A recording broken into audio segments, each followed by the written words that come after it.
নবীজি বলেন মুমিন মৃত্যুবরণ করার পর তাকে যখন কবরের মধ্যে রাখা হবে তার কিছু আমল আছে, ওই আমলগুলা জারি হবে। সব আমল বন্ধ হয়ে যাবে, কিছু আমল জারি হয়ে যাবে, মানে জারি থাকবে, সওয়াবগুলা পুষতে থাকবে তার কবরের মধ্যে। আমল সব বন্ধ, আমল তো আর করতে পারবে না, তো আমলের সুযোগ শেষ। এখন কিছু আমল সে করেছে, এগুলার সওয়াব তার কবরে যেতে থাকবে। এক নম্বরে ইলমান আল্লামাহু আও নাশারা, এমন এলেম সে দুনিয়াতে রেখে গিয়েছে, অন্যকে শিখিয়ে গিয়েছে, আর তার এলেম দুনিয়াতে প্রচার প্রসার করে গিয়েছে। এই এলেমের প্রচার প্রসার আর শিখানোতে যতজন শিখাইতেছে অন্য কাউকে, আর প্রচার প্রসার হচ্ছে, এটার কারণে যারা আমল করতেছে, ওই ব্যক্তি যে শিখিয়েছে তার কবরে সওয়াব যাবে। দুই নাম্বার ওয়ালাদান সলিহান তারাকা, একজন নেককার সন্তান রেখে গেছে। এই সন্তান বাবা মার জন্য বলে রব্বির হামহুমা কামা রব্বায়ানি সগীরা। নেককার সন্তান ভালো ভালো কাজ করে বাবা সন্তানটাকে নেক বানানোর চেষ্টা করেছে, কবরে সওয়াব পুষতে থাকবে। তিন নাম্বার আও মুসহাফান ওয়ারাতাহু, অথবা কোরআনের উত্তরাধিকার অন্যকে বানিয়ে গেছে। আপনাদের এলাকার মাদ্রাসার একজন হাফেজ 10 জন হাফেজে কোরআন বানিয়েছে, ওই 10 জন আরো 10 জনকে বানিয়েছে, ওই 10 জন আরো 10 জনকে এইভাবে কোরআনের উত্তরাধিকার বানিয়ে গেছে। হাফেজ সাহেব যিনি প্রথম শিখিয়েছেন, এইভাবে যারা শিখাবে শিখাইতে থাকবে, এই যে কোরআনের উত্তরাধিকার তৈরি করে গেলেন, কবরে গিয়েও ওই কোরআন পড়নেওয়ালা যাদেরকে রেখে গেলেন এই সওয়াবটা আল্লাহ দিয়ে দিবেন। আও মুসহাফান ওয়ারাসা, কোরআনের উত্তরাধিকার অন্যকে বানিয়ে গেছেন, এলো 3 নাম্বার। 4 নাম্বার আও মসজিদান বানা, অথবা একটা মসজিদ বানাইছে লিল্লাহ, আল্লাহর জন্য। এই যে মসজিদ বানিয়েছেন, একটা ইটে শরীক হবেন, যতজন সেজদা দিবে কবরে সওয়াব পৌঁছে যাবে। 5 নাম্বার আও বাইতান লিইবনিস সাবিল, অথবা মুসাফিরদের জন্য কোন মুসাফিরখানা বানাইছেন, মুসাফিররা যে দিক দিয়ে চলাচল করে একটা মুসাফিরখানা বানাইছেন আপনি, মানে এত কিছু রাখেন না, এমনি মুসাফিররা চলার সময় যেন অন্তত একটু বৈশা বিশ্রাম নিতে পারে, বিশ্রাম নিয়ে আবার যেন এখান থেকে রওনা করতে পারে, এরকম একটা মুসাফিরখানা বানিয়েছেন। এই যে বেচারা একটু বসলো, বৈশা যে আরাম পাইলো, বাস আল্লাহ আপনার কবরে সওয়াব পৌঁছায় দিবে। 6 নাম্বার আও নাহরান আজরা, অথবা পানি পান করার ব্যবস্থা করে গিয়েছেন। কয়েল টয়েল জ্বালান নাই তো আশেপাশে? হ্যাঁ, কয়েল জ্বালানো হয়নি তো? কয়েল জ্বালাইছে কেউ? ভাই পিছনেও কেউ কয়েল জ্বালায় না, বা সিগারেট আগুন জাতীয় কিছু জ্বালায় না, কিছুক্ষণের মধ্যে কিন্তু আমার হাতি শুরু হবে। কয়েল, সিগারেট টিগারেট, আগুন, বিড়ি ইত্যাদি পরে হলে হবে, হ্যাঁ, এখন না। আচ্ছা, আও নাহরান আজরা, অথবা একটা পানির কূপের ব্যবস্থা করে গেছে, অথবা মুসাফিরদের জন্য পানি পান করার ব্যবস্থা করে। অনেক মসজিদের মধ্যে মাশাআল্লাহ এখন মসজিদের বাহিরে পানি পান করার ব্যবস্থা করা হয়। এই কাজটা যারা করে, যারা এই কাজে শরীক হয়েছে, মৃত্যুর পরে আল্লাহ তাদের কবরে সওয়াব পৌঁছায় দিবে।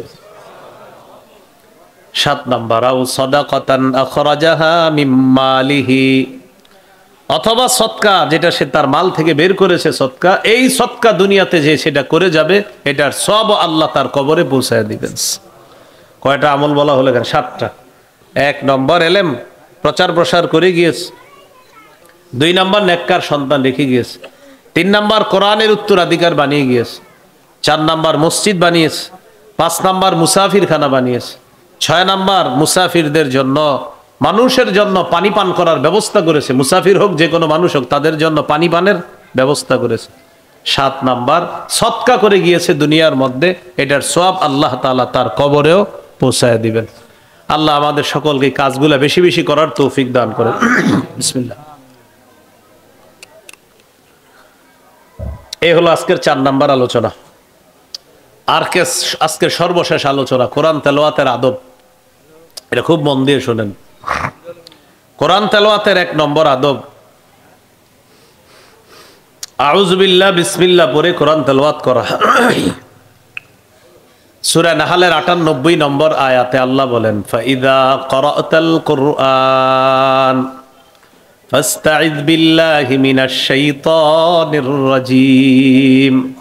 যখন আপনি কোরআন পাঠ করেন তখন আউযু বিল্লাহ পড়েন, বিতাড়িত শয়তান থেকে পানা চান। আর বিসমিল্লাহ পড়া সূরা আলাকের 1 নম্বর আয়াতে আছে, ইকরা বিসমি রাব্বিকাল্লাযী খলাক। আপনি পড়েন আপনার প্রভুর নামে যিনি আপনাকে সৃষ্টি করেছেন। তাহলে কোরআন তেলাওয়াতের 1 নম্বর আদব আউযু বিল্লাহ বিসমিল্লাহ পড়ে কোরআন তেলাওয়াত করা। কোরআন তেলাওয়াতের 2 নম্বর আদব ধীরস্থির ভাবে কোরআন পড়া। সূরা মুজাম্মিলের 4 নম্বর আয়াতে আল্লাহ বলেন, ওয়ারাত্তিলিল কুরআনা তারতিলা।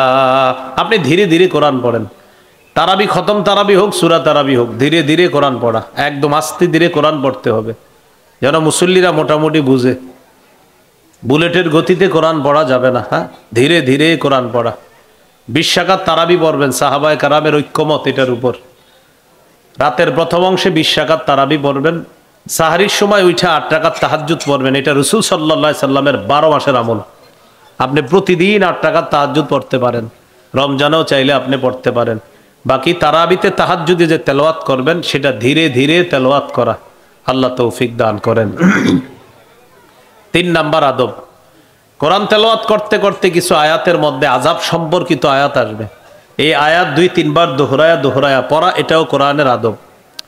ইবনে মাজাহ 1350 নম্বর হাদিস।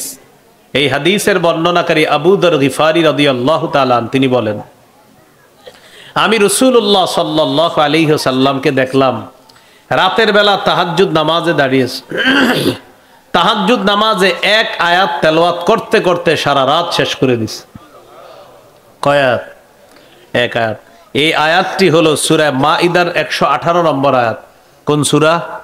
সূরা মাইদার 118 নম্বর আয়াত। আপনাদের মাথায় আসছে এই আয়াতে এমন কি আছে যে নবীজি এত তেলাওয়াত করলেন? আল্লাহ তাআলা বলেন, ইন তুআযিবহুম ফাইন্নাহুম ইবাদুক। আল্লাহ যদি আপনি তাদেরকে শাস্তি দেন তারা আপনার বান্দা, ওয়া ইন তাগফির লাহুম ফাইন্নাকা আনতাল আজিজুল হাকীম।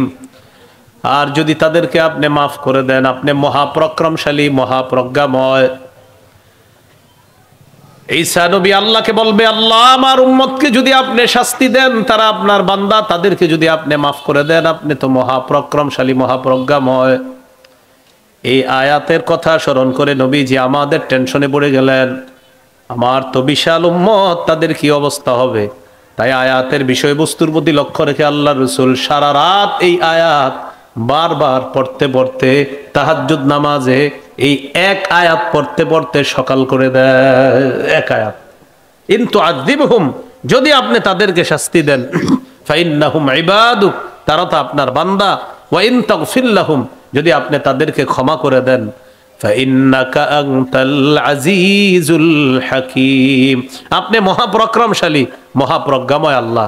তাহলে 1 নাম্বার আউযু বিল্লাহ বিসমিল্লাহ পড়া, 2 নাম্বার ধীরে ধীরে কোরআন পড়া, 3 নাম্বার কিছু আযাব সম্পর্কিত আয়াত আছে, এখানে এসে আপনি দোহরায়া পড়তে পারবেন। একবার পড়ার পর আবার পড়া। এটা কিভাবে সম্ভব হবে? সম্ভব হবে কোরআনের কিছু কিছু জায়গার অনুবাদ শিখে নেবেন, তাহলে ওই অংশগুলো আপনারা যখন পড়বেন মজা পাবেন। ওই আয়াতটা আপনি বারবার দোহরায়া পড়ার মধ্যে তখন মজা পাবেন।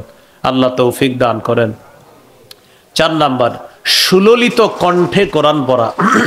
সুললিত কণ্ঠে সুন্দরভাবে কোরআন পড়া। নাসাইর হাদিস 1015 নম্বর হাদিস। قال رسول الله صلى الله عليه وسلم زينوا القرآن بأصواتكم। নবীজি বলেন তোমরা তোমাদের আওয়াজের মাধ্যমে কোরআনকে সুন্দর করার মানে সুললিত কণ্ঠে তোমরা কোরআন পড়ো। সুললিত কণ্ঠে কোরআন পড়ো, এ হলো 4 নাম্বার। 5 নাম্বার স্পন্দন সৃষ্টি করে কোরআন পড়া। স্পন্দন কাকে বলে? আরবের ইমাম সাহেবদের তেলাওয়াত যখন শুনবেন তখন আপনি বলবেন, হুজুর এই জায়গাটা যে কি ভালো লাগে, এই যে ভালো লাগে যে জায়গাটা, ওইটা একটু সুন্দর করে পড়ে, এটা আলাদা আপনার সৌন্দর্যতা সৃষ্টি করে আয়াতের মধ্যে। এটার কারণে আপনার স্পন্দন সৃষ্টি হয়, আমাদের ভালো লাগে। আমাদের বাংলাদেশের অনেক ছাত্র আছে মাশাআল্লাহ, হাফেজ সালে আহমদ তাকরিম, তেলাওয়াত আসলেই মাশাআল্লাহ সুন্দর, অনেক সুন্দর এই ছেলেটা। আরো আছে ওই আপনার নাজমুস সাকিব, হাফেজ নাজমুস সাকিব, এরপরে মাওলা হাফেজ তরিকুল ইসলাম, হাফেজ জাকারিয়া, আরো অনেক ছেলেরা মাশাআল্লাহ অনেক ভালো করতেছে। এই যে তাদের তেলাওয়াত গুলা দেখবেন, এই সব তেলাওয়াতে স্পন্দন সৃষ্টি হয়। তো এইভাবে স্পন্দন সৃষ্টি করে কোরআন তেলাওয়াত করা। সহিহ বুখারীর 5047 নম্বর হাদিসের বর্ণনা। এই হাদিসের বর্ণনাকারী আব্দুল্লাহ ইবনে মুগাফফাল রাদিয়াল্লাহু তাআলা তিনি বলেন, রাআইতু রাসূলুল্লাহি সাল্লাল্লাহু আলাইহি ওয়াসাল্লাম ইয়াকরাউ ওয়া হুয়া আলা নাকাতিহি আও জামালিহি ওয়া হিয়া তাসিরু বিহি, রাআইতুহু ইয়াকরাউ সূরাতাল ফাতহি ওয়া হুয়া ইউরাজ্জিউ। নবীজিকে দেখলাম, নবী ওটের উপর বসা, ওট নবীকে নিয়ে চলতেছে, নবীকে নিয়ে ওট চলতেছে। ওই মুহূর্তে দেখলাম আল্লাহর নবী 26 নম্বর পারার 10 নম্বর পৃষ্ঠায় একটা সূরা আছে, সূরাতুল ফাতহি। এই সূরাটা আল্লাহর নবী তেলাওয়াত করতেছেন। সাহাবী আব্দুল্লাহ ইবনে মুগাফফাল রাদিয়াল্লাহু তাআলা আনহু বলেন, ওট চলতেছে আর আল্লাহর নবী কোরআন তেলাওয়াত করতেছে, ওয়া হুয়া ইউরাজ্জিউ, স্পন্দন সৃষ্টি করে অসাধারণ সুললিত কণ্ঠে আল্লাহর নবী কোরআন তেলাওয়াত করতেছিলেন। এই যুগে হাফেজ সাহেবদের তেলাওয়াত শুনলে আমাদের মনে হয় যদি আরো তেলাওয়াত করতো আমাদের ভালো লাগতো।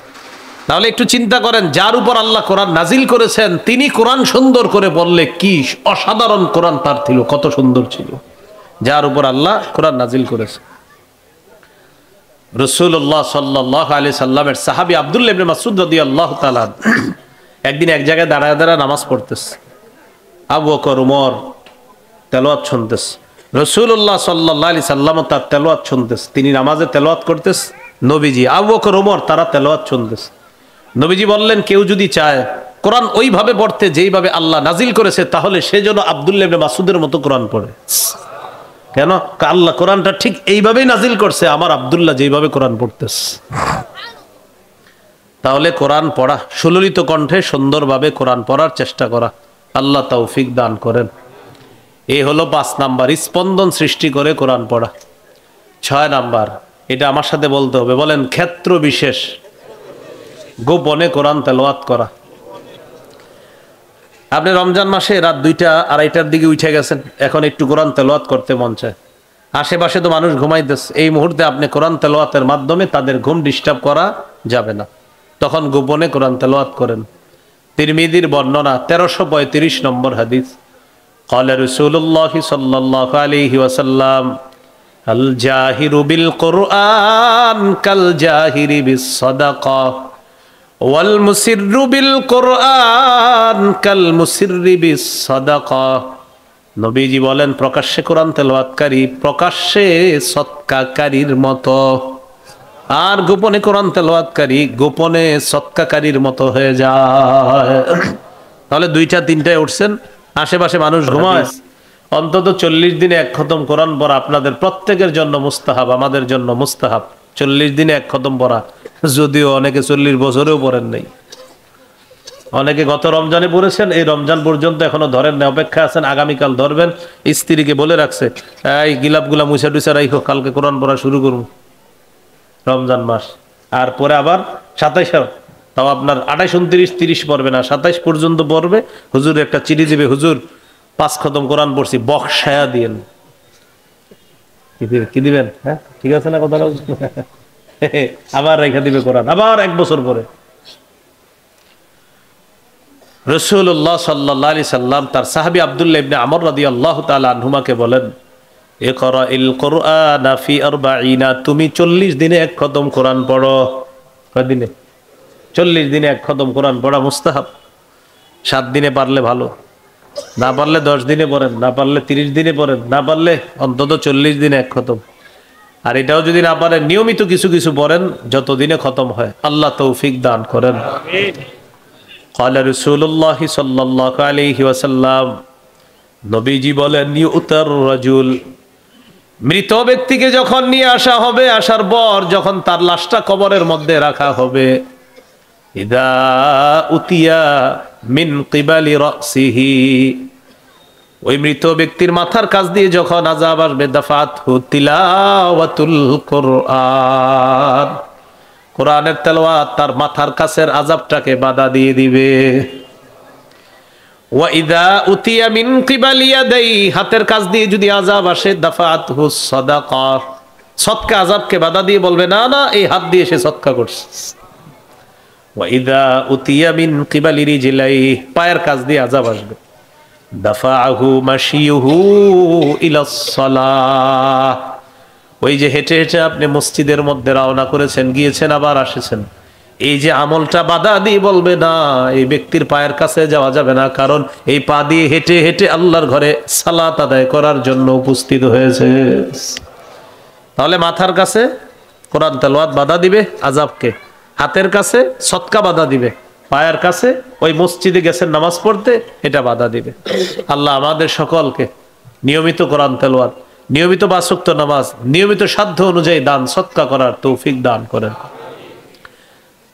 তাহলে করবো তো ইনশাআল্লাহ, কোরআন তেলাওয়াত করবো, সবাই করবো তো ইনশাআল্লাহ।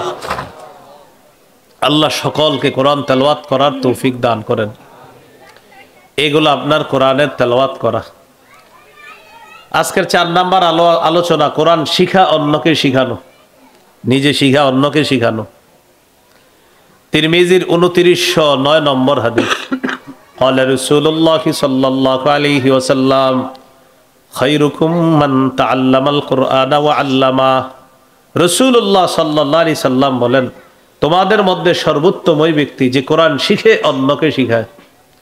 তিরমিজির ২৯১০ নম্বর হাদিসের বর্ণনা, ক্বালা রাসূলুল্লাহ সাল্লাল্লাহু আলাইহি ওয়াসাল্লাম মান ক্বারাআ হারফাম মিন কিতাবিল্লাহ ফালাহু বিহি হাসানাহ ওয়াল হাসানাতু বিআশরি আমসালিহা। যে ব্যক্তি কোরআনের একটা অক্ষর তেলাওয়াত করবে, তার আমলনামায় সাথে সাথে 10টা নেকি লেখা হবে। কয় নেকি? তাহলে কোরআন শিখা, নিজে পড়া, অন্যকে শিখানো। ইবনে মাজার হাদিস, ক্বালা রাসূলুল্লাহ সাল্লাল্লাহু আলাইহি ওয়াসাল্লাম ইন্না মিম্মা ইয়ালহাকুল মুমিনা মিন আমালিহি বা'দা মাউতি